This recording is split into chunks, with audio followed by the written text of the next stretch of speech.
My name is Rochelle Toner. People call me Rocky. I'm an artist, printmaker. I've lived in Philadelphia for 40 years.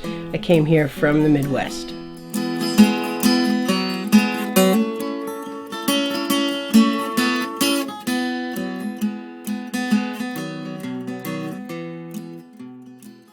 I grew up in Iowa, right outside of Des Moines, Iowa.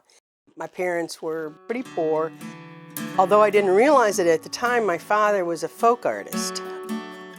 I was very influenced by my father's desire to make things all the time. And my grandmother did all kinds of needlework. She made beautiful quilts, and I spent summers when I was a kid on the farm with she and my grandfather. So I never wanted really to do anything else besides be an artist. In my mind, growing up, being an artist meant being an art teacher. I went to the University of Northern Iowa in art and art education, and then taught junior high and then high school in Dubuque, Iowa for 4 years. For the last 13 years of my time at Tyler, I became the dean of Tyler School of Art. The faculty, I think, wanted me to be in that job. I wanted their respect. I wanted to be a practicing artist. I didn't want to resent being in the dean's job, which I actually loved, because I was no longer making art. The sculpture that I had been doing and the etchings that I did and still do were very time-consuming. So I tailored the way I worked in order to maintain an ongoing studio practice, which is how I started making these small watercolor drawings. They fit into my life. I could work on them in the evening. I could do one over a weekend. My concerns and my interests and the dynamics that I try to set up in the work have to do with the tensions that you are aware of in nature, the sprouting, the growing, the dying. At a different level, the dynamics between people, male and female, gender dynamics. In my work, there's always a push and pull,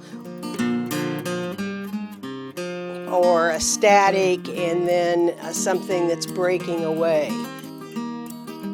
How soft or hard come together, textural changes from smooth to rough.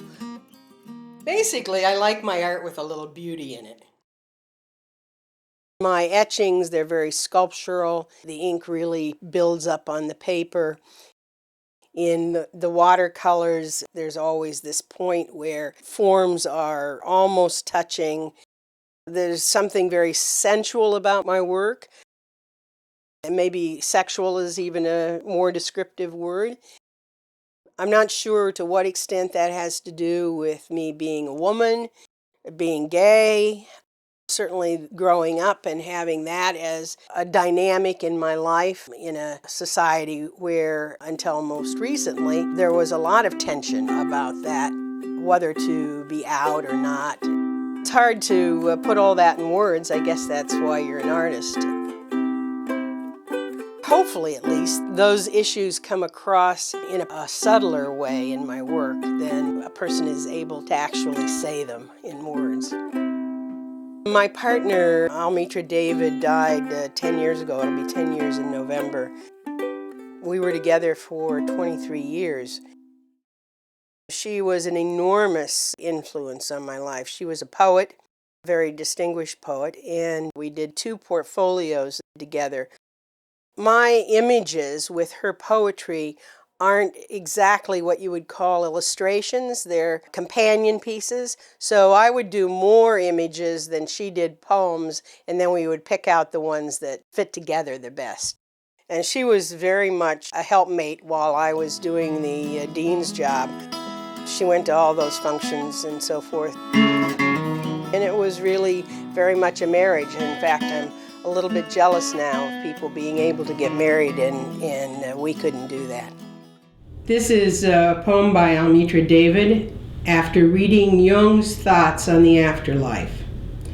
We grow more contemplative with age.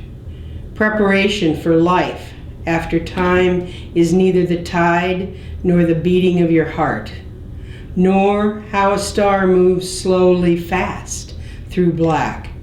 Yet think of a thread, of one that sews a strange unity of dreams, so unshakable that even in sunlight it holds together, and even in the dark. I have that dream that many artists have of having unlimited time now to do my work. The aging process intrudes, but the desire is there every day.